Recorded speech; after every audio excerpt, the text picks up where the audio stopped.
Hello बच्चों, क्या हालचाल और पढ़ाई बढ़िया चल रही है। मैं हूं मोहित कुमार और आप देख रहे हैं अपना यूट्यूब चैनल। तो बच्चों, आज हम लोग एनसीईआरटी गणित कक्षा 9 के अध्याय 2 बहुपद का अध्ययन करेंगे और बहुपद के प्रकारों के बारे में जानेंगे कि हमारे जो बहुपद हैं वो एक पद बहुपद क्या है, द्विपद बहुपद क्या है, या रैखिक बहुपद क्या है, शून्य बहुपद क्या है, अथवा अचर बहुपद क्या है। इस तरीके से हम बहुपद के जो प्रकार हैं उनके बारे में भी जानेंगे। तो बच्चों, तो बहुपद से पहले कुछ बेसिक चीज़ें हैं जिनको हम जानेंगे। हमने पिछली क्लासों में पढ़ी हैं, लेकिन अगर आप भूल गए हैं तो हम उनका थोड़ा सा रिवीजन करेंगे। उसके बाद हम जो हमारा अध्याय है उसका हम अध्ययन करेंगे, जो हमारा पाठ है बहुपद उसको हम पढ़ेंगे। तो बच्चों, सबसे पहले आता है हमारा अचर राशियाँ। तो अचर राशियाँ कौन सी हैं? ऐसी राशियां जिनके मान नहीं बदलते, ऐसी राशियां जिनके मान नहीं बदलते, उनकी जो वैल्यू है वो नहीं बदलती, उनको हम अचर राशियां कहते हैं। या फिर हम ऐसे कह सकते हैं कि ऐसी राशियां जो गणितीय संक्रिया होने पर भी अपनी पहचान को नहीं खोती, ऐसी राशियां जो गणितीय संक्रिया होने के बावजूद भी अपनी पहचान को नहीं खोती, उन्हें हम अचर संख्याएं या अचर राशियां कहते हैं, या इनको हम स्थिरांक भी कहते हैं। तो जैसे आपका 1, 2, 3, 4, 5, 6, 7 इस तरीके से, और ये अनंत तक जा सकती हैं, या फिर ये माइनस की हो सकती है, माइनस का 2, माइनस का 3, माइनस का 5 इस तरीके से ये हो सकती है, अथवा ये 1/2, माइनस का 5/7, या 6/8, 11/15 इस तरीके से भी हो सकती हैं। या फिर ये अंडरूट के रूप में भी हो सकती है, √2, √3, √5, √7 इस तरीके की ये जो संख्याएं हैं। या फिर पॉइंट में भी हो सकती हैं, 1.4, 2.8, 0.66 इस तरीके से भी ये सभी राशियां हैं वो हमारी क्या कहलाती हैं? अचर राशियां कहलाती हैं। क्योंकि इनका आप देखेंगे कि आप इन्हें कहीं भी लगाएंगे तो इनका जो वैल्यू है, जो इनका मान है, वो हमेशा उतना ही रहेगा। सवाल में जो इनका वैल्यू है, दूसरे सवाल में भी इनका वैल्यू उतना ही रहेगा, चाहे आप इसका प्रयोग जोड़ के साथ करें, इसका प्रयोग आप घटाए के साथ करें, इसका प्रयोग आप गुणा के साथ करें, अथवा इसका प्रयोग भाग के साथ करें। ये अपनी पहचान को नहीं खोते, इसलिए इनको स्थिरांक या फिर अचर राशियां कहते हैं। तो बच्चों, आगे देखते हैं हम चर राशियां कौन सी हैं।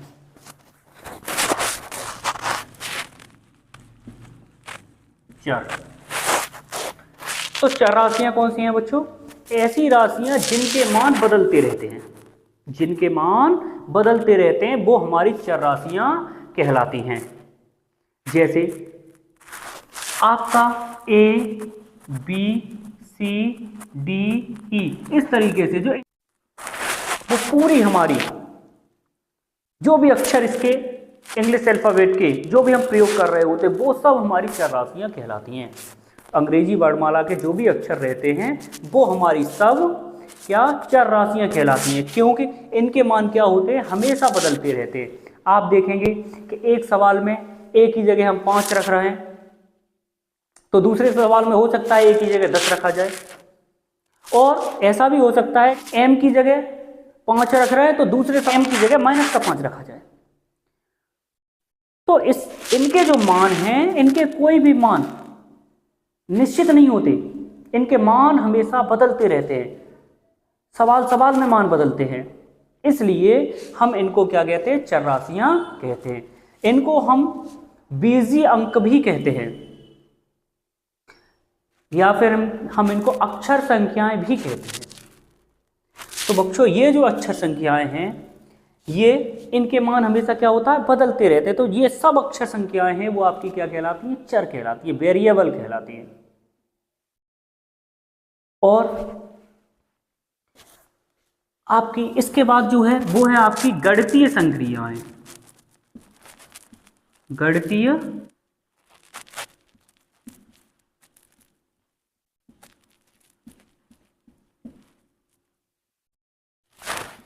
गणितीय संक्रियाएं। तो बच्चों गणितीय संक्रियाएं क्या हैं? जो भी आप यहाँ जो गणित में हमारा धन है, ऋण है, गुणा है और हमारा भाग है, ये हमारी गणितीय संक्रियाएं कहलाती हैं, मैथमेटिकल ऑपरेशंस कहलाती हैं, मैथमेटिकल ऑपरेशन कहलाते हैं, ये गणितीय संक्रियाएं कहलाती हैं। तो बच्चों समझते हैं पद क्या हैं। पद किसी भी चर और अचर के गुणा या भाग को, किसी भी चर या अचर के गुणा या भाग को क्या कहते हैं? पद कहते हैं। जैसे मान लीजिए आप कोई भी एक चर ले लीजिए, जैसे कि आपने एक चर ले लिया a और इसके साथ गुणा कर दिया आपने 5 का, तो 5 क्या चर है, तो ये जो बना आपका 5a, इसको हम कहेंगे पद। और भी हो सकते हैं, जैसे कि आपने एक अचर 2 और एक चर x और एक चर y लिया और इनका क्या कर दिया? आपस में गुणा कर दिया, तो यहाँ जो बना वो हमारा क्या बन गया? 2xy। तो ये हमारा क्या होगा? पद होगा। या फिर इसको जैसे हमने क्या किया, यहाँ लिखा है b भागित 5, इसको हम कितना लिख सकते हैं? इसको लिख सकते हैं b/5। तो ये जो बना इसको हम क्या कहेंगे? पद कहेंगे। क्या कहेंगे? पद कहेंगे बच्चों। इस तरीके से जो बन रहा है, या और भी कुछ हो सकता है, जैसे यहाँ आपका लिखा हुआ है 7 भागित y, तो इस तरीके से जो बना इसको हम लिखेंगे 7/y। तो ये भी हमारा क्या है? पद है। तो बच्चों हमने जाना कि हमारा चर और अचर के गुणा या भाग को हम क्या कहते हैं? पद कहते हैं। अगला टॉपिक हमारा बच्चों कौन सा है? बीजीय व्यंजक। तो बच्चों समझते हैं बीजीय व्यंजक क्या है।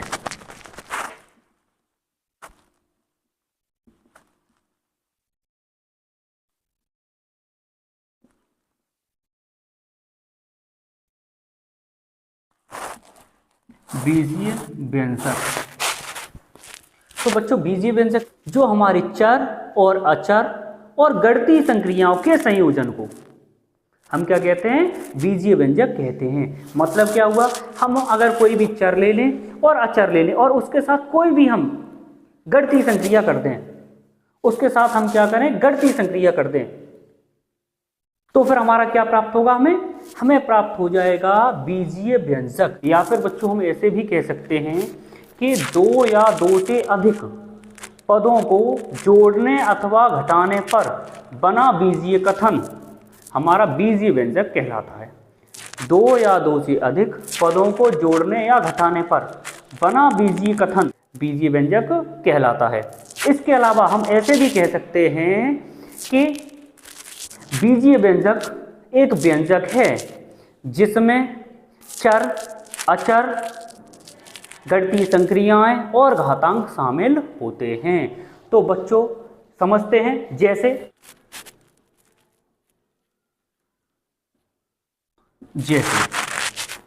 आपके 2x + 5 ये बना, इसको हम क्या कहेंगे? ये एक बीजीय व्यंजक है। या फिर आप ऐसे लिख सकते हैं 2x - y, ये भी हमारा क्या होगा? बीजीय व्यंजक होगा। तो आप देख पा रहे हैं बच्चों, एक ये पद है और एक ये पद है, इन दो पदों को जोड़ने से क्या बन गया? बीजीय व्यंजक बन गया। और ये इन दोनों पदों को घटाने से क्या बना? बीजीय व्यंजक बन गया। अथवा ऐसे भी हो सकता है कि 3y³ + 2x² + z। अब इसमें 3 पदों को जोड़ा है हमने, तो इसमें 3 पदों को जोड़ने पर हमारा क्या बन गया? बीजीय व्यंजक बन गया। या फिर ऐसे भी हो सकता है कि 5n² + 0 × y²। तो इसको जब हम सॉल्व करेंगे तो हमारा क्या मिलेगा? 5n² + 0, मतलब 5n²। तो ये भी हमारा क्या है? एक बीजीय व्यंजक है। इस तरीके से भी हम बीजीय व्यंजक को, जिसमें एक पद है, वो भी हमारा क्या है? बीजीय व्यंजक है। क्योंकि बीजीय व्यंजक क्या होता है? चर और अचर, और अगर उसके साथ हम कोई भी गणितीय संक्रिया लगा दे तो बीजीय व्यंजक बन जाता है। तो जिसमें एक पद है वो भी बीजीय व्यंजक है। और अगर हम पदों को जोड़ रहे हैं या घटा रहे हैं तो जो हमारा बीजीय कथन तैयार हो रहा है तो उसको भी हम क्या कहते हैं? बीजीय व्यंजक कहते हैं। जैसे आपका इस तरीके से लिखा 3√x + y, तो ये भी हमारा क्या है? एक बीजीय व्यंजक है। इसको हटाएंगे जब हम अंडर रूट को, तो हमारा क्या मिलेगा? 3 एक्स पावर 1/2 प्लस वाई। तो ये हमारा क्या है, ये भी हमारा एक बीजीय व्यंजक ही होगा, इसका ही ये रूप है, तो इसको हम क्या कहेंगे, बीजीय व्यंजक कहेंगे। तो बीजीय व्यंजक सब कुछ है, जिसकी घात एक पूर्ण संख्या है वो भी बीजीय व्यंजक है, जिसकी घात दशमलव में है वो भी। अगर इस तरीके से लिख जाए 10/1.6 प्लस 3z, इस तरीके से लिखा है, ये भी हमारा क्या है, एक बीजीय व्यंजक है। तो बीजीय व्यंजक में जो चर की घात है वो पूर्ण संख्या भी हो सकती है, पूर्णांक भी हो सकती है, परमेय संख्या भी हो सकती है। तो इसमें जबकि अभी जो हम बहुपद पढ़ेंगे, बहुपद में कंडीशन होती है। तो इस प्रकार से बच्चों हमने देखा कि ये हमारे सभी क्या हैं, बीजीय व्यंजक हैं। आगे बच्चों देखते हैं बहुपद।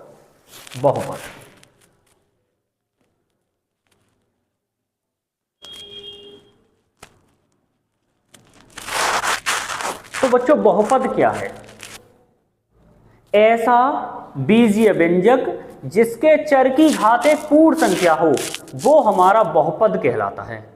अब बच्चों पूर्ण संख्याओं के बारे में बता दूं मैं, जो आपका पूर्ण संख्याएं हैं इनको हम ये W से व्यक्त करते हैं, और ये 0, 1, 2, 3, 4, 5 इस तरीके से ही होती हैं।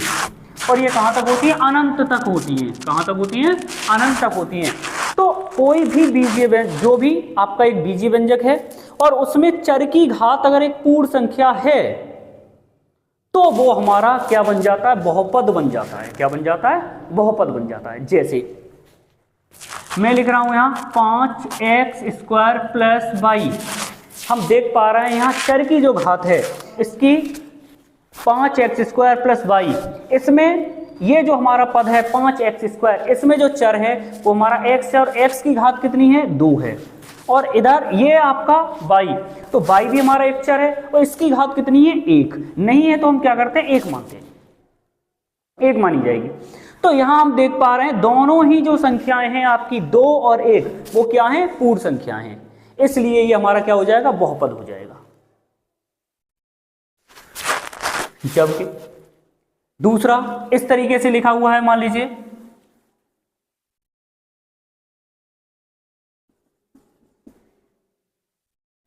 2x² plus 3y plus 5। तो यहां हम देख पा रहे हैं ये यहां चर की घात 2, यहां चर की घात 1, और यहां आपका जो अचर है, अचर से हमें मतलब नहीं होता, हमारी चर की घात क्या होनी चाहिए, पूर्ण संख्या होनी चाहिए।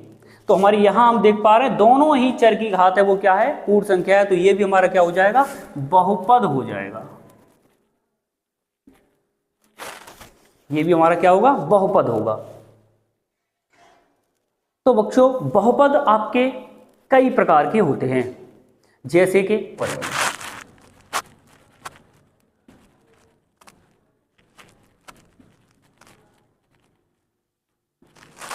शून्य बहुपद।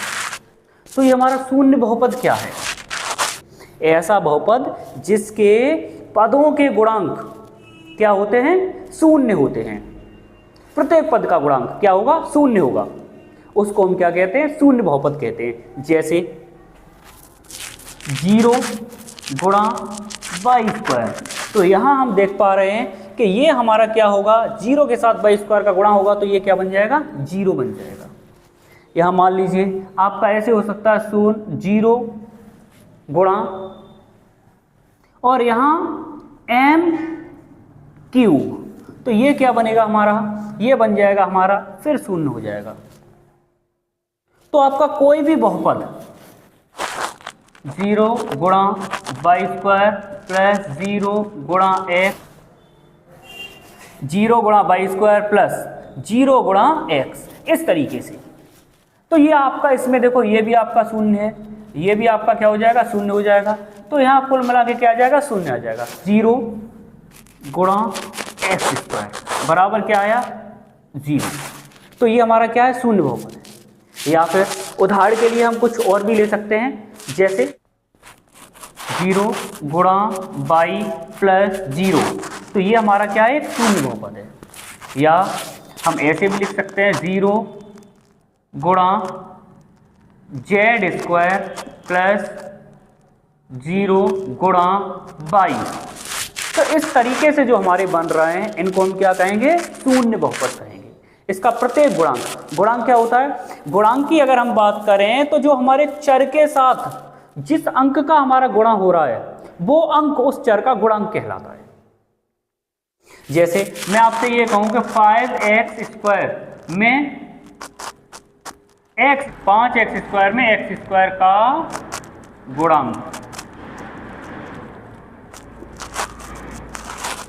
तो यहां आप देख पा रहे हैं कि 5 के साथ क्या x स्क्वायर का गुणा हुआ है, मतलब x स्क्वायर के साथ किसका गुणा हुआ है, 5 का गुणा हुआ है। तो इसमें x स्क्वायर के साथ गुणा किसका हुआ है, 5 का गुणा हुआ है। तो किस अंक का गुणा हुआ है, 5 का गुणा हुआ है। तो इसका मतलब x स्क्वायर का गुणांक होगा वो कौन हो जाएगा, 5 हो जाएगा।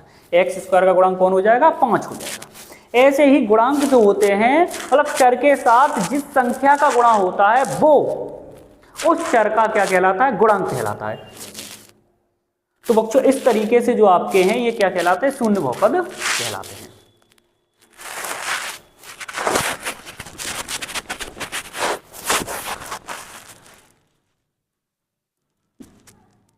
अचर बहुपद,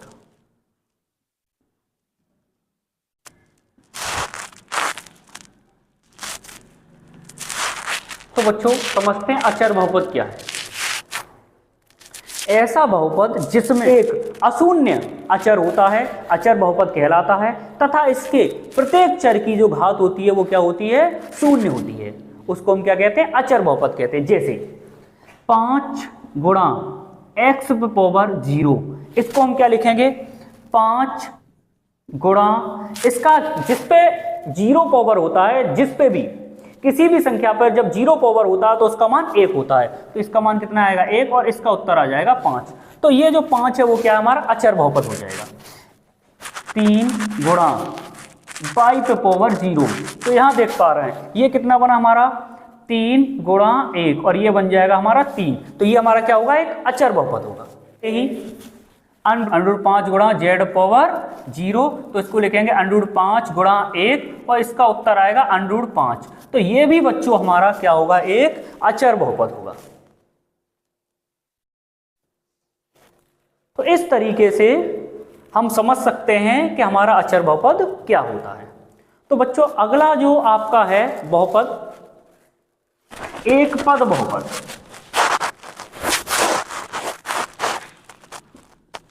एक पद बहुपद,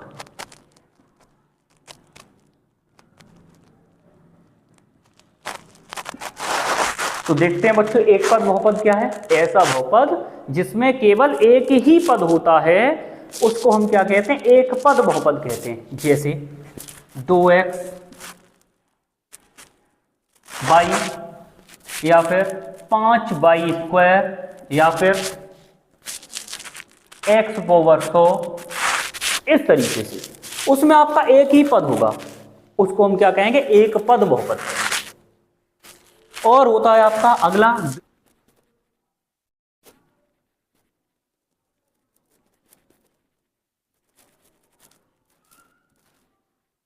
तो बच्चों द्विपद बहुपद क्या है, ऐसा बहुपद जिसमें 2 पद होते हैं उसको हम द्विपद बहुपद कहते हैं। जैसे 2x स्क्वायर प्लस y, इसमें 2 पद हैं, एक ये है एक ये है, तो इसको हम द्विपद बहुपद कहेंगे।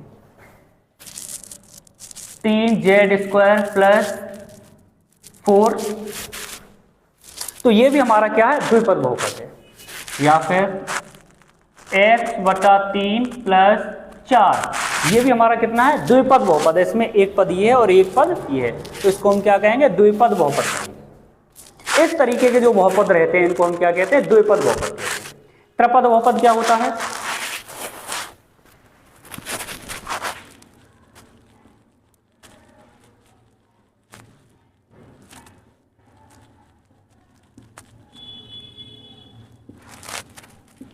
त्रिपद बहुपद, तो ऐसा बहुपद जिसमें 3 पद होते हैं। कितने पद होते हैं, 3 पद होते हैं, उसको हम त्रिपद बहुपद कहते हैं। जैसे 3x² प्लस 2x प्लस 5। इसमें हम देख पा रहे हैं 1 2 3, इसमें हमारे कितने पद हैं? 3 पद है, तो इसको हम क्या कहेंगे? त्रिपद बहुपद कहेंगे। या फिर ax² प्लस 2x प्लस 6। इस तरीके से ये आपका बन गया। इसको हम क्या कहेंगे? इसको भी हम त्रिपद बहुपद कहेंगे। इसके अलावा आपका और भी हो सकता है, √3/³ प्लस 2y² प्लस 1/4। इस तरीके से लिखा हुआ है। इसमें कितने पद हैं? 1 2 3, तो इसको हम क्या कहेंगे? त्रिपद बहुपद कहेंगे।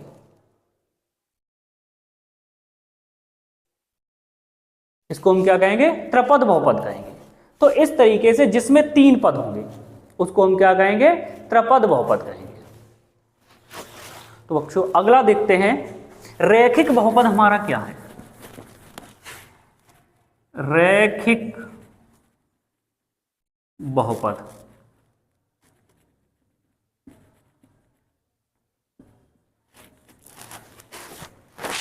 तो बच्चों ऐसा बहुपद जिसके चर की अधिकतम घात 1 होती है उसको हम रैखिक बहुपद कहते हैं। जैसे 2x प्लस 4, ये हमारा रैखिक बहुपद होगा। या फिर 3y प्लस 2, ये भी हमारा क्या होगा? एक रैखिक बहुपद होगा। ऐसे ही 2x प्लस 3y प्लस 3, तो ये जो है हमारा, ये क्या होगा? हमारा रैखिक बहुपद होगा, क्योंकि इसके चर की अधिकतम घात कितनी है? 1 है। 2x प्लस 4, 3x प्लस 8, या फिर √3y प्लस 2, ये हमारा कैसा? रैखिक बहुपद। ये सभी 2x प्लस 3/4, ये भी हमारा क्या है? एक रैखिक बहुपद। इस तरीके के जो बहुपद होंगे वो हमारे क्या होते हैं? रैखिक बहुपद। बच्चों अगला देखते हैं, द्विघात बहुपद।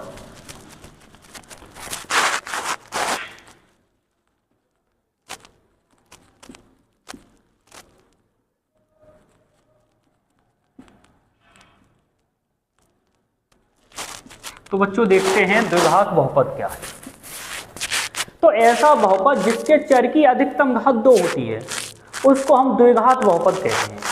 जिसके चर की अधिकतम घात कितनी होती है? 2 होती है, उसको हम क्या कहते हैं? द्विघात बहुपद कहते हैं। जैसे 2x² प्लस 5x, तो इसके चर की अधिकतम घात कितनी है? 2 है, तो इसको हम क्या कहेंगे? द्विघात बहुपद कहेंगे।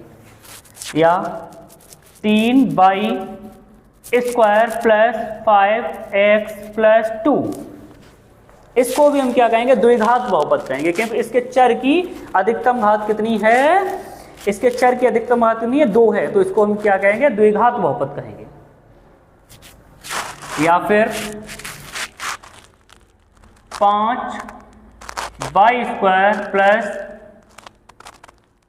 3/4, ये इस तरीके से हम देख पा रहे हैं। तो इसके जो चर की अधिकतम घात है वो कितनी है? 2 है, तो इसको हम क्या कहेंगे? द्विघात बहुपद कहेंगे।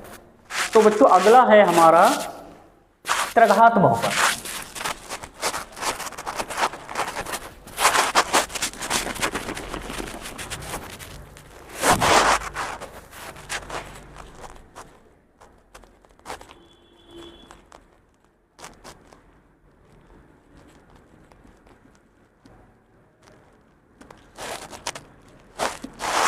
त्रिघात बहुपद क्या है? ऐसा बहुपद जिसके चर की अधिकतम घात 3 होती है उसको हम त्रिघात बहुपद कहते हैं। जैसे 3x³ प्लस 2x² प्लस 5, इस तरीके का जो बहुपद होगा उसको हम क्या कहेंगे? त्रिघात बहुपद कहेंगे। या फिर √2x³ प्लस y, इस तरीके से लिखा हुआ है तो इसको भी हम क्या कहेंगे, त्रिघात बहुपद कहेंगे, क्योंकि इसके चर की अधिकतम घात है वो कितनी है, 3 है। इसको हम क्या कहेंगे, त्रिघात बहुपद कहेंगे। या फिर 4x³ plus 2x² plus 2x plus 4, इस तरीके से लिखा हुआ है, इसको भी हम क्या कहेंगे, इसको भी हम त्रिघात बहुपद कहेंगे, क्योंकि इसके चर की अधिकतम घात कितनी है, 3 है, इसलिए इसको क्या कहेंगे, त्रिघात बहुपद कहेंगे। तो बच्चों ऐसे ही अगर 4 घात वाला है तो उसको हम चतुर्थघात बहुपद कह सकते हैं। तो ये आपने बहुपदों के प्रकार पढ़े थे। अब बच्चों हम लोगों ने बहुपद के बारे में पढ़ा है। जो बहुपद होते हैं उसमें पदों की संख्या कैसी होती है, परिमित होती है।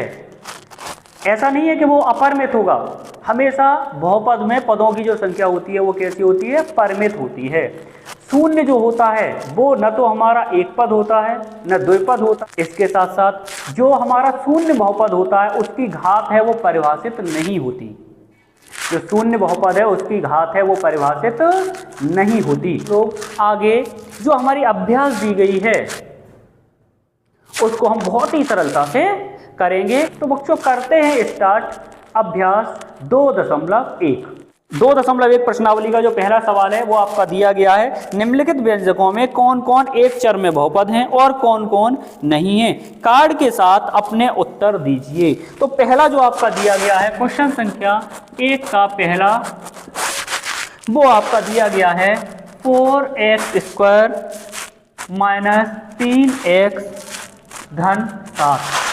तो इसमें हमें बताना है कि ये बहुपद है या बहुपद नहीं है, और आपके प्रश्न दिए गए ये बहुपद हैं या नहीं है, और एक चर में बहुपद हैं या नहीं है, ये हमें बताना है। ये एक चर में बहुपद हैं या नहीं है, ये हमें इसमें बताना है। तो बच्चों बहुत ही सरलता से हम इसकी पहचान कर सकते हैं। जैसे आप यहाँ देख पा रहे हैं कि यहाँ आपके जो ये इसका एक पद है 4x, एक पद है आपका माइनस का 3x और एक पद है प्लस का 7। तो देखिए यहाँ इसका जो पद है इसमें जो चर है उसकी घात देखिए आप, तो यहाँ 4x² में जो चर है उसकी घात कितनी है, 2। और यहाँ आप देखिए इसमें जो 3x जो आपका माइनस का 3x पद दिया गया, इसमें जो चर की घात है वो क्या है, 1। तो बच्चों हम देख पा रहे हैं कि जो घातें हैं हमारी वो हमारी क्या है, पूर्ण संख्या है। यहां जो हम इस बीजीय व्यंजक 4x² माइनस 3x प्लस 7 में जो पद 4x² है इसके जो चर है उसकी जो घात है वो 2 है, और माइनस का 3x जो पद है उसकी जो घात है वो कितना है, 1 है। तो हम देख पा रहे हैं दोनों ही क्या है, पूर्ण संख्या है। तो दोबारा से मैं फिर एक बार रिपीट करता हूं कि पूर्ण संख्याएं क्या होती हैं, जो आप 0, 1, 2, 3, 4, 5, 6 इस तरीके से ये जो संख्याएं होती हैं इनको हम क्या कहते हैं, पूर्ण संख्याएं। इसमें न तो आपकी ऋणात्मक संख्याएं होंगी, न बटे वाली संख्याएं होंगी, और ना ही दशमलव वाली संख्याएं होंगी। तो ऐसी संख्याओं को हम क्या कहते हैं, पूर्ण संख्याएं कहते हैं। तो अगर इनमें से अगर आ रही है किसी चर की घात, प्रत्येक चर की घात पूर्ण संख्या ही होनी चाहिए तभी वो बहुपद होगा।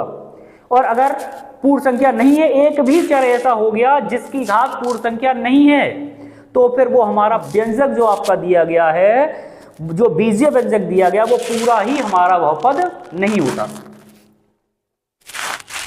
तो ये हमारा क्या है, ये है। इसमें चर भी हम देख पा रहे हैं x है, कोई दूसरा चर नहीं है, इसलिए हम कह सकते हैं कि ये एक चर में बहुपद है। तो हम लिख सकते हैं एक चर में बहुपद है।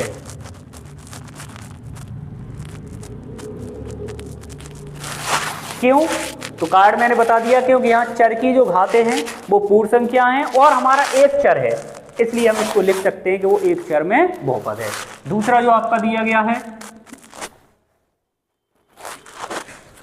y²। तो बच्चों यहां हम देख पा रहे हैं जो चर है हमारा वो y है, और y की जो घात है वो हमारी कितनी है, 2। तो 2 क्या होती है, एक पूर्ण संख्या होती है। तो इसलिए हम इसको कह सकते हैं ये भी हमारा एक चर में बहुपद है। तो इसको भी हम क्या लिख पाएंगे, एक चर में बहुपद है।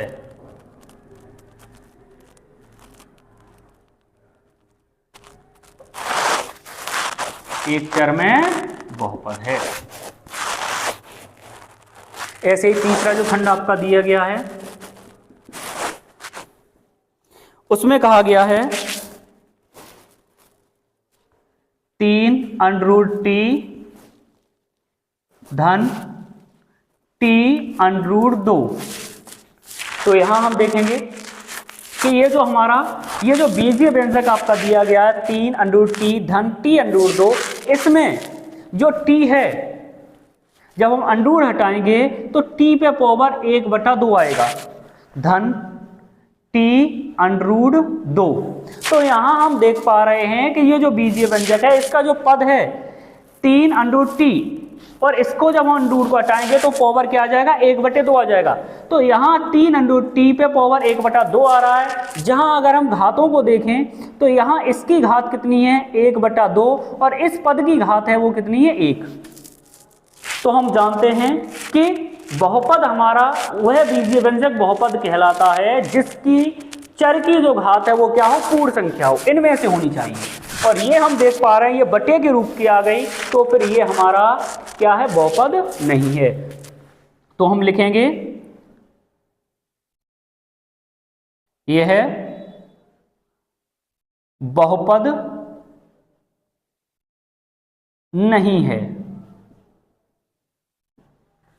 यह बहुपद नहीं है, क्योंकि चर की जो घात है वो हमारी क्या है, यहां p/q के फॉर्म की आ गई, परमेय संख्या आ गई, तो इसलिए हमारा क्या है, बहुपद नहीं होगा। चौथा जो आपका खंड दिया गया है y धन 2/y। तो बच्चों यहां हमें सबसे पहले क्या करना है, जो y है उसको हमें पहले क्या बनाना, हर है उसको अंश बनाना पड़ेगा।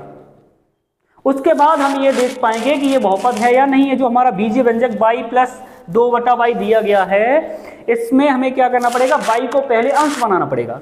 तो हम करेंगे y प्लस 2 गुणा और y पे पावर हो जाएगा -1, क्योंकि हमारा ये मानिए आप कि अगर इस तरीके से 1/a लिखा हुआ है तो हम इसको अगर ऊपर ले जाएंगे तो ये हमारा अंश बनाएंगे तो ये पावर किसकी हो जाती है, माइनस की हो जाती है। तो जब हम इसको अंश बनाएंगे हर से, तो ये इसकी जो घात है, इसकी घात नहीं है तो 1 मानेंगे, और ये ऊपर हम ले जाएंगे तो क्या हो जाएगी, माइनस की हो जाएगी। अब हम तो देखेंगे कि यहाँ ये जो y हमारा दिया गया है इसकी घात तो 1 है धन, लेकिन इसकी जो घात है 2y पावर -1, यहाँ इसका 1 घात और यहाँ इसका कितना, -1। तो हम देख पा रहे हैं कि जो घात है वो हमारी क्या हो गई, ऋणात्मक हो गई। तो ऋणात्मक संख्याएं पूर्ण संख्याएं नहीं होती, इसलिए ये हमारा क्या होगा, ये जो दिया गया व्यंजक है वो हमारा बहुपद नहीं होगा।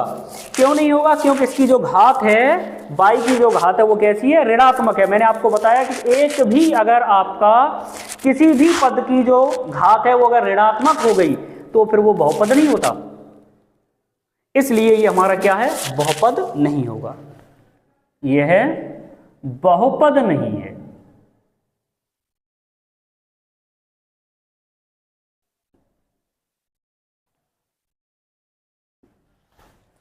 यह बहुपद नहीं है। तो बच्चों अगला जो खंड आपका दिया गया है, पांचवा जो खंड आपका दिया गया है वो है x घात 10 प्लस y की घात 3 प्लस t की घात 50। इस तरीके से हमारा ये दिया गया है। तो बच्चों हम देख पा रहे हैं यहां अगर हम इनकी घातों को देखें तो पहले x की घात है 10, या y की घात है 3 और t की घात है 50। तो हम देख पा रहे हैं कि ये हमारी घातें तो पूर्ण संख्या हैं, ये बहुपद है, लेकिन इसमें 3 चर हो गए, एक x, एक y और एक t। इसमें चर कितने हो गए, चर आपके 3 हो गए। कौन हो गया, x, y और t, इसमें 3 चर हो गए। और प्रश्न में हमारे में कहा गया है कि आप ये बताइए कि कौन कौन एक चर में बहुपद है। तो ये हमारा बहुपद तो है, लेकिन एक चर में बहुपद नहीं है। तो हम क्या लिख सकते हैं कि ये जो है हमारा एक चर में एक चर में बहुपद नहीं है।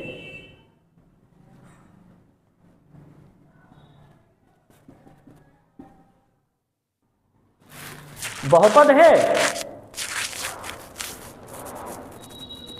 लिख दीजिए बहुपद है, पर एक चर में बहुपद नहीं है। तीन चर हैं इसमें, बहुपद है पर एक चर में बहुपद नहीं है, क्योंकि इसमें तीन चर हैं, क्योंकि इसमें तीन चर हैं, तीन चर x, y और t हैं,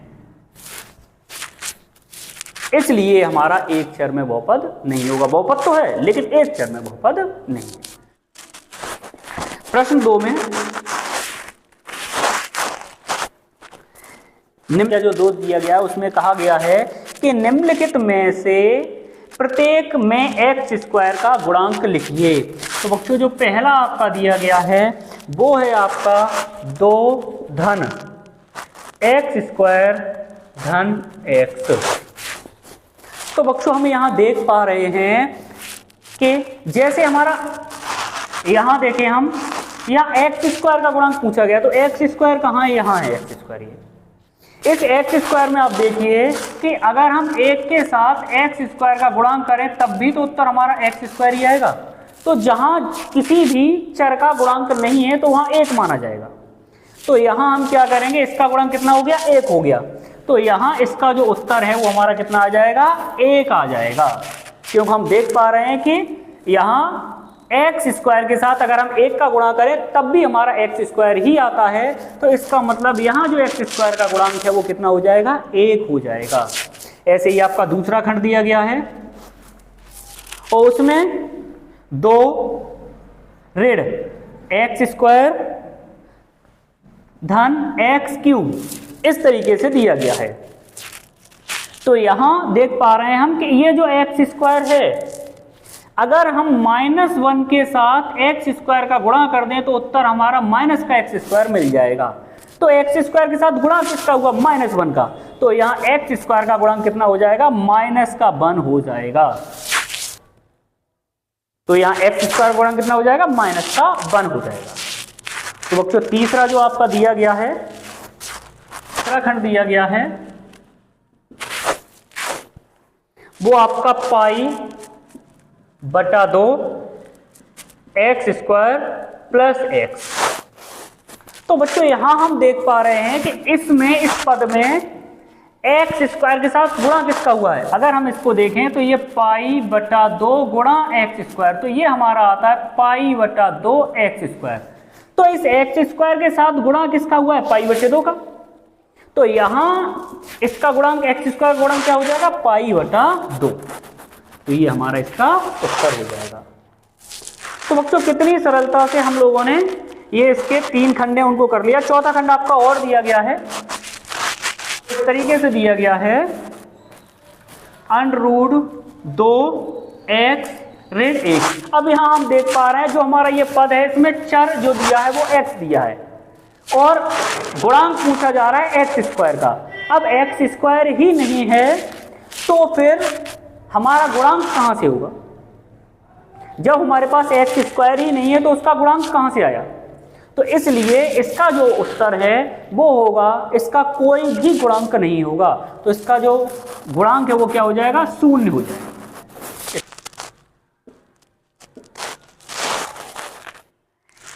बच्चों तीसरे प्रश्न में दिया गया 35 घात के द्विपद का और 100 घात के एक पदी का एक एक उदाहरण दीजिए। तो देखो बच्चों जो 35 घात का क्या लिखना है, द्विपद बहुपद लिखना है, द्विपद लिखना है। तो बच्चों यहां हमें क्या करना है, हम x की घात 35 प्लस और यहां हम एक कोई भी और लिख देंगे, ये x को 35 प्लस 5। तो आप देख पा रहे हैं कि x जो है वो कितना है, 35 घात हो गया इसका और यहां हमने प्लस 5 कर दिया। तो यहां इसमें कितने पद होगा, 1 2। तो बच्चों ये हमारा 35 की घात द्विपद का उदाहरण हो गया। और यदि हमें कोई भी 100 की घात एक पद का उदाहरण लेना है तो हम 22 पे घात कितना लगा दें 100। तो ये बच्चों हम देख पा रहे हैं ये हमारा बहुपद है, वो हमारा 100 की घात का एक पद बहुपद हो जाएगा। तो हमें 100 की घात का एक पद चाहिए था, तो ये हमारा 100 की घात का एक पद हो जाएगा। और यहां हमारा 35 की घात द्विपद देना था हमें, तो ये हमारा द्विपद बहुपद हो जाएगा 35 की घात का। तो बच्चों ये हमारा जो सवाल है वो आपका तीसरा हो गया है।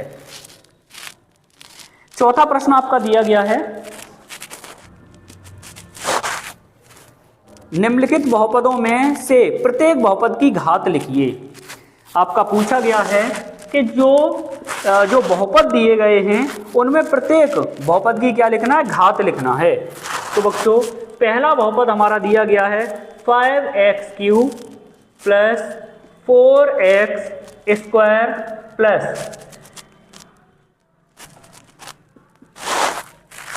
7x। तो बच्चों यहां हम देखते हैं बहुपद की घात, जो भी कोई भी आपको बहुपद दिया गया है उसमें जो चर की सबसे बड़ी जो घात होगी, किसी भी बहुपद की किसी भी चर की अधिकतम जो घात होगी वही हमारी बहुपद की घात होती है। तो यहां इस बहुपद में हम देख पा रहे हैं इस पद की 3 है घात, इस पद की जो हमारी सबसे बड़ी घात है वो 2 है, और इस पद की सबसे बड़ी घात है वो कितनी है, 1 है। इन तीनों में सबसे बड़ी घात कौन है, 3 है। तो इस बहुपद की जो घात होगी वो कितनी हो जाएगी, 3 हो जाएगी। इस बहुपद की घात कितनी हो जाएगी, 3 हो जाएगी। तो इसका उत्तर कितना हो जाएगा, 3। दूसरा प्रश्न आपका, दूसरा खंड यहां दे रहा है 4 - y²। यहां हम देख पा रहे हैं इस चर की घात कितनी है, किसी भी बहुपद में जो चर की सबसे बड़ी घात होती है वही बहुपद की घात होती है। इसमें चर की जो अधिकतम घात है वो कितनी है, 2 है। तो 2 ही हमारी इस बहुपद की क्या हो जाएगी, घात हो जाएगी। 2 ही हमारी इस बहुपद की क्या हो जाएगी, घात हो जाएगी। तीसरे वाले में जो आपका दिया गया है 5 की ऋण √7। तो यहां हम देख पा रहे हैं जो चर की अधिकतम घात है वो कितनी है, 1 है। इस t की अधिकतम घात कितनी है, 1 है। नहीं है तो 1 मान लेंगे। तो इसकी चर की अधिकतम घात कितनी, 1 है। तो इस बहुपद की जो घात है वो कितनी हो जाएगी, 1 हो जाएगी। यहां हम देख पा रहे हैं ये जो चौथा दिया गया है ये हमारा अचर बहुपद है।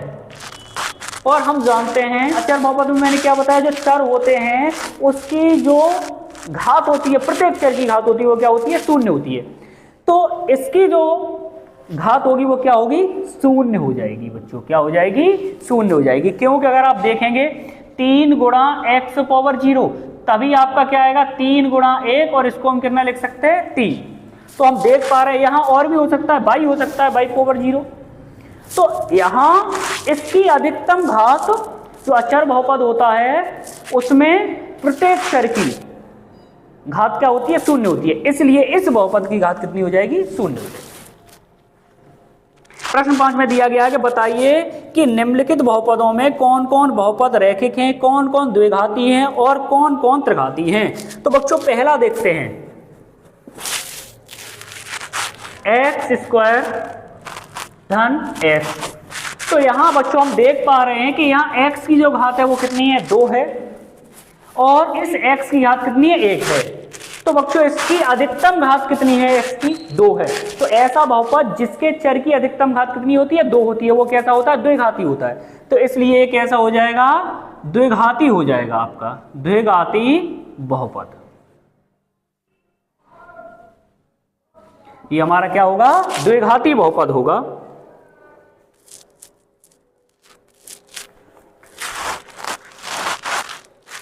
अगला दिया गया है आपका सेकंड x - x³। तो यहां बच्चों ये देखिए इसकी घात 1 है और इसकी घात कितनी है, 3 है। ऐसा बहुपद जिसके चर की अधिकतम घात कितनी हो, 3 हो, वो क्या होता है, त्रिघाती बहुपद होता है। तो ये हमारा कैसा हो जाएगा, ये हमारा त्रिघाती बहुपद हो जाएगा।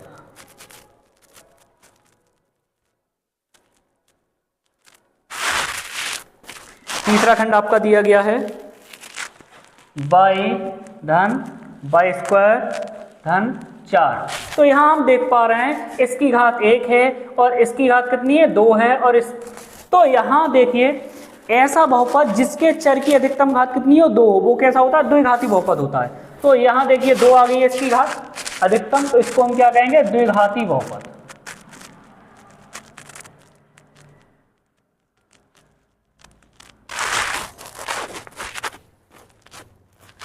चौथा खंड आपका दिया गया है 1 प्लस x। तो यहां हम देख पा रहे हैं जो चर है, चर की अधिकतम घात कितनी है, यहां 1 है। कितनी है 1 है। तो ये हमारा कैसा हो जाएगा रैखिक बहुपद।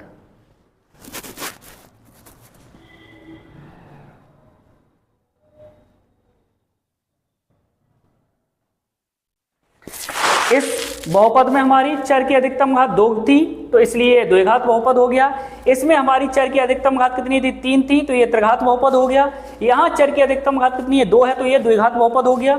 और यहाँ हमारे चर की अधिकतम घात कितनी है 1 है, इसलिए इसको हम क्या कहेंगे रैखिक बहुपद कहेंगे। पांचवा जो आपका खंड दिया गया है वो आपका 3t। तो यहाँ हम देख पा रहे हैं चर की अधिकतम घात कितनी है 1 है, ये क्या हो जाएगा रैखिक बहुपद हो जाएगा।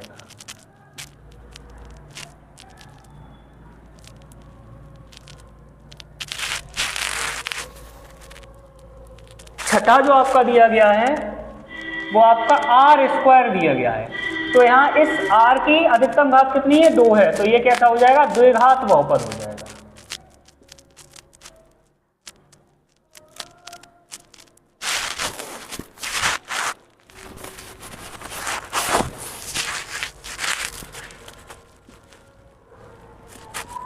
सातवां वो दिया 7x³।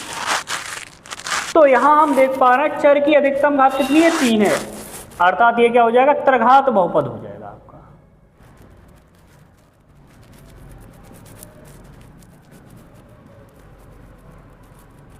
त्रिघाती बहुपद। तो बच्चों कितनी सरलता से हम लोगों ने इस अभ्यास के सारे प्रश्नों को हल कर लिया है। तो बच्चों घर पे आपको इनका रिवीजन करना है और घर पे पढ़ते रहना है। आप पढ़ेंगे तो निश्चित ही आपके लिए ये सब कुछ सरल हो जाएगा। तो बच्चों आज के लिए इतना ही, मिलते हैं अगली वीडियो में इस अध्याय 2 की कुछ और अच्छी अच्छी चीज़ों के साथ। धन्यवाद।